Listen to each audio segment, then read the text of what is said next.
Hi friends, मैं हृदय स्वागत करता हूं आपका अपने यूट्यूब चैनल भारद्वाज इलेक्ट्रिकल पर।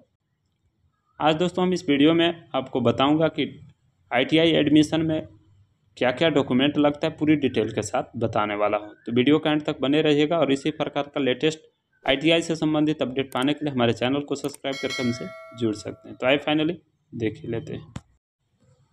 तो जब आप आईटीआई में एडमिशन के लिए जाइएगा तो वहाँ पर आपको कई सारे डॉक्यूमेंट को रेडी करके जाना होता है, और चाहे आप गवर्नमेंट आईटीआई कॉलेज में एडमिशन के लिए जाएंगे या प्राइवेट में, ये सारे डॉक्यूमेंट आपको लेकर के ही जाना ज़रूरी होता है। तो आइए सारे डिटेल के साथ हम बताने वाले हैं कि क्या क्या डॉक्यूमेंट लगती है। तो जैसा कि देख पा रहे हैं, हमने कुछ सूची तैयार किया है जिसमें टोटल डॉक्यूमेंट की संख्या है वो 13 है। ठीक है, आप गवर्नमेंट में या प्राइवेट में कहीं पे भी एडमिशन लीजिएगा तो ये सारे डॉक्यूमेंट की आवश्यकता होती है आपको एडमिशन कराते समय। ठीक है, तो ये सारे डॉक्यूमेंट को तैयार रखना है।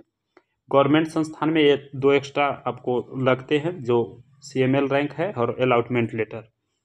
ये शायद गवर्नमेंट आईटीआई कॉलेज में ही लगता है, बाकी प्राइवेट में इसको दिखाने की ज़रूरत नहीं होती। बाकी ये सारे प्राइवेट में सारे डॉक्यूमेंट सबमिट करने होते हैं। तो आइए देखते हैं क्या क्या है। पहला यहाँ पर जो है CML रैंक जो है, आपका जो फाइनल मेरिट लिस्ट आता है उसमें जो नाम आपका होता है उसका एक प्रिंट आउट लेकर के जाना होगा। उसके बाद अलॉटमेंट लेटर। अलॉटमेंट लेटर में आपका संस्थान का नाम रहेगा जहाँ पर एडमिशन लेना है, उसकी एड्रेस रहेगा और कौन सा ट्रेड आपको मिला है, वो सारा डिटेल्स दिया रहता है अलॉटमेंट लेटर में। ठीक है, इसके अलावा ये 10th का डॉक्यूमेंट है, जैसे कि आपको देखने को मिल जाएगा यहाँ पर 10th का एडमिट कार्ड, मार्कशीट, प्रोविजनल और बोर्ड सर्टिफिकेट। ये 10th का डॉक्यूमेंट है जो कि आपको लेकर के जाना होगा। इसके अलावा यहाँ पर 7 नंबर पर कास्ट सर्टिफिकेट होता है। मान लीजिए अगर आप ST SC या OBC या EWS से फॉर्म भरे हैं तो आपको कैटेगरी का सर्टिफिकेट भी वहाँ पर मांगा जाता है। ठीक है,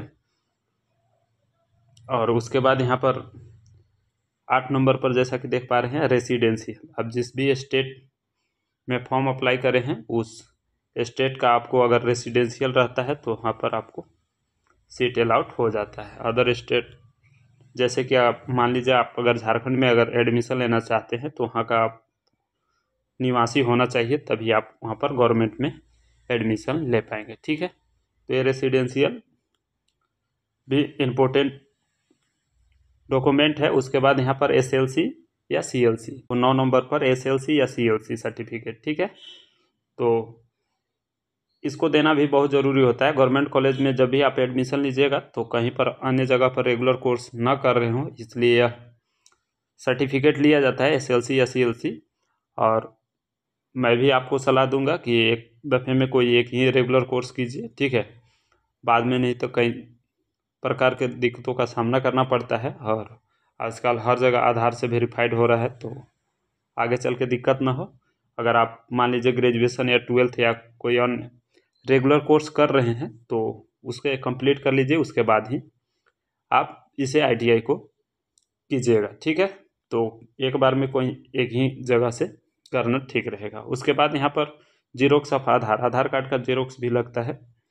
इसके अलावा सभी सर्टिफिकेट का यहाँ पर 4 सेट है, लेकिन आप 2 से 3 सेट सभी का जीरोक्स ले लीजिएगा, ताकि आपको ये ओरिजिनल वेरिफिकेशन हो जाने के बाद ये सारे डॉक्यूमेंट को आपको सबमिट कर देंगे। साथ में ही 4 से 5 फ़ोटो ले लीजिएगा, और मेडिकल सर्टिफिकेट MBBS डॉक्टर से बनवा करके ले जाना होता है। फुल फिट लिख देगा, बाकी कुछ नॉर्मल चीज़ BP वगैरह और हाई वगैरह चेक करके वो लिख देते हैं।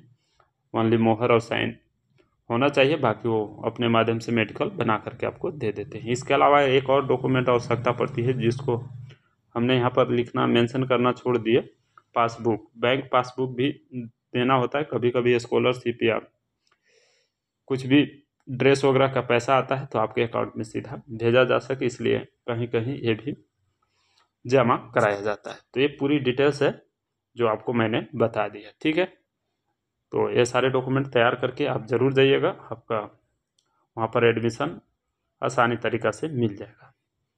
तो ये छोटा सा अपडेट था। वीडियो हेल्पफुल रहा होगा तो ज़रूर लाइक कर दीजिएगा, अपने दोस्त के साथ शेयर कर दीजिएगा, और कोई डाउट होता है तो उसे कमेंट बॉक्स में लिखिए, मैं आपका रिप्लाई कर दूँगा। तो मिलते हैं फिर नेक्स्ट वीडियो में नई जानकारी के साथ। तब तक के लिए अपना ख्याल रखिए। जय हिंद।